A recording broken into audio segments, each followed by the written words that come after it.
Marc, chapitre 13. Lorsque Jésus sortit du temple, un de ses disciples lui dit, « Maître, regarde quelle pierre et quelle construction. » Jésus lui répondit, « Vois-tu ces grandes constructions? Il ne restera pas pierre sur pierre qui ne soit renversée. » Il s'assit sur la montagne des Oliviers en face du temple, et Pierre, Jacques, Jean et André lui firent en particulier cette question. « Dis-nous quand cela arrivera-t-il, et à quel signe connaîtra-t-on que toutes ces choses vont s'accomplir ?» Jésus se mit alors à leur dire, « Prenez garde que personne ne vous séduise, car plusieurs viendront sous mon nom disant « C'est moi », et ils séduiront beaucoup de gens. Quand vous entendrez parler de guerre et de bruit de guerre, ne soyez pas troublés, car il faut que ces choses arrivent, mais ce ne sera pas encore la fin.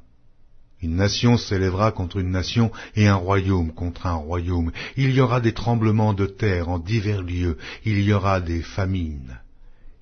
Ce ne sera que le commencement des douleurs. Prenez garde à vous-même.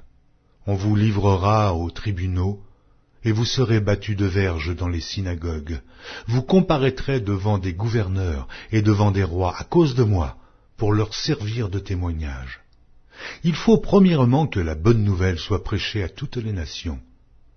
Quand on vous emmènera pour vous livrer, ne vous inquiétez pas d'avance de ce que vous aurez à dire, mais dites ce qui vous sera donné à l'heure même, car ce n'est pas vous qui parlerez, mais l'Esprit Saint. Le frère livrera son frère à la mort et le père son enfant. Les enfants se soulèveront contre leurs parents et les feront mourir. Vous serez haïs de tous à cause de mon nom, mais celui qui persévérera jusqu'à la fin sera sauvé. Lorsque vous verrez l'abomination de la désolation établie là où elle ne doit pas être, que celui qui lit fasse attention. Alors, que ceux qui seront en Judée fuient dans les montagnes. Que celui qui sera sur le toit ne descende pas et n'entre pas pour prendre quelque chose dans sa maison, et que celui qui sera dans les champs ne retourne pas en arrière pour prendre son manteau. Malheurs aux femmes qui seront enceintes et à celles qui allaiteront en ces jours-là. Priez pour que ces choses n'arrivent pas en hiver. Car la détresse en ces jours sera telle qu'il n'y en a point eu de semblable depuis le commencement du monde que Dieu a créé jusqu'à présent, et qu'il n'y en aura jamais. Et si le Seigneur n'avait abrégé ces jours, personne ne serait sauvé, mais il les a abrégés à cause des élus qu'il a choisis.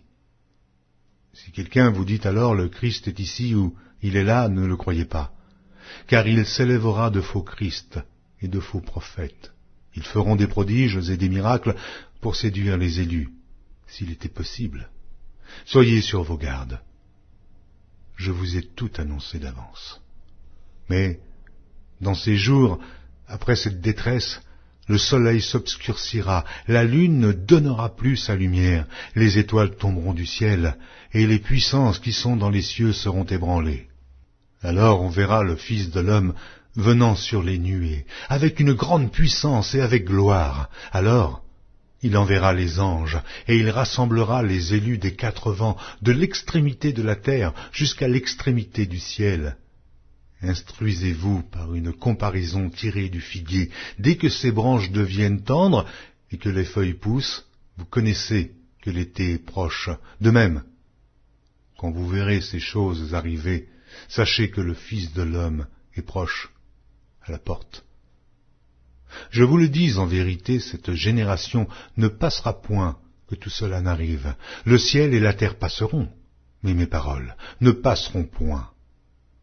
Pour ce qui est du jour ou de l'heure, personne ne le sait, ni les anges dans le ciel, ni le Fils, mais le Père seul. Prenez garde, veillez et priez, car vous ne savez quand ce temps viendra.